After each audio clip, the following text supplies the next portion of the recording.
Taxidermy is something that I started during my degree in zoology, in wildlife management. I found that I had too much free time and there was a lot of specimens around, so I was just playing around, trying to make something beautiful out of it. As time goes by, my interest in it developed, and hence this is where am I now? Okay, a full-time taxidermist at Black Hole Taxidermy and Arts. So there are many aspects in taxidermy, or as you call it, the art of preservation. What kind of insects you use, what kind of specimen you use. So in process of stuffing, the real life animals that you see in the zoo, that is called stuffing. First, you obtain the pet or the carcass, you sanitize it. That is very important so that you don't get any virus or diseases from it. Then you skin it to remove all the internal organs, the bones as well. Preserve the skin, and in the end, create a form to mount it back all together. The process of skinning is also a very tedious process. It requires a lot of knowledge about the animal parts as well. So having a sharp knife to skin it is something that I really enjoy doing. It's how clean you make it, and that is how the specimen will turn out. For skeletons, you already obtain the carcass and either decompose it or even you can manually clean it. After that, you have to go through a series of chemical cleaning before you articulate it back together. Putting it back together using screws, using wires, glues, and any form of adhesive to make it look real again.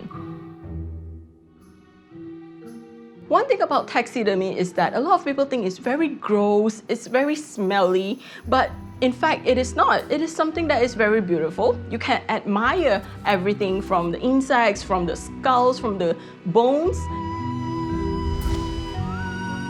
As I brought it home when I graduated from uni, my mom was a bit reluctant because I was using the house compound to clean all these things. And then when she expressed that she don't really like it, I tried doing it secretly in my room and in the bathroom, yes, and I hid the carcasses in the fridge, like way behind the fridge, she don't know.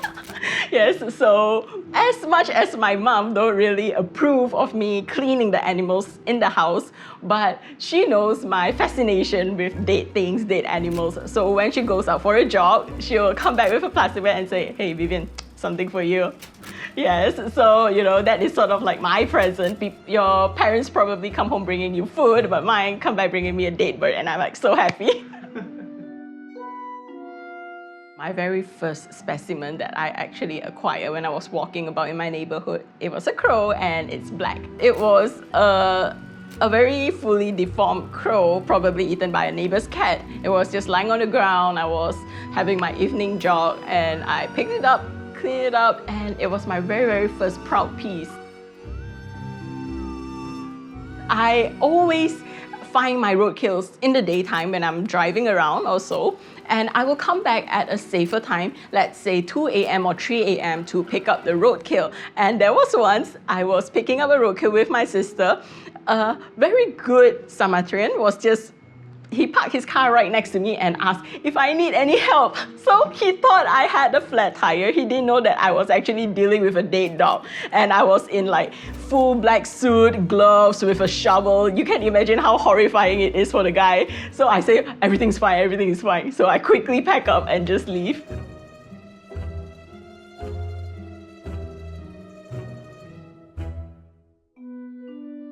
The hardest part about taxidermy would be the art of preserving it. How well do you preserve a specimen? I have friends telling me that they have beetles from other countries, but in the end, when they brought it back here, everything starts to smell, everything starts to rot. So taxidermy is really the art of preserving it and how skillful you are when you are doing it. How sure are you your taxidermy item that is preserved will last 50 years or even to 100 years. How sure are you of that if you don't have the right skills to it? As an Asian community, we always believe that the dead are meant to be buried.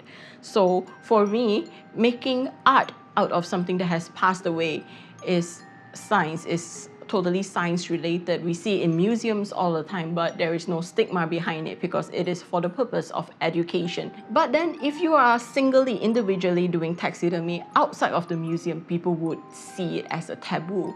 And there is a stigma that I wish that people won't have it there because it's technically the same thing. We are just preserving in form of for science, for arts, and something that you actually personally like.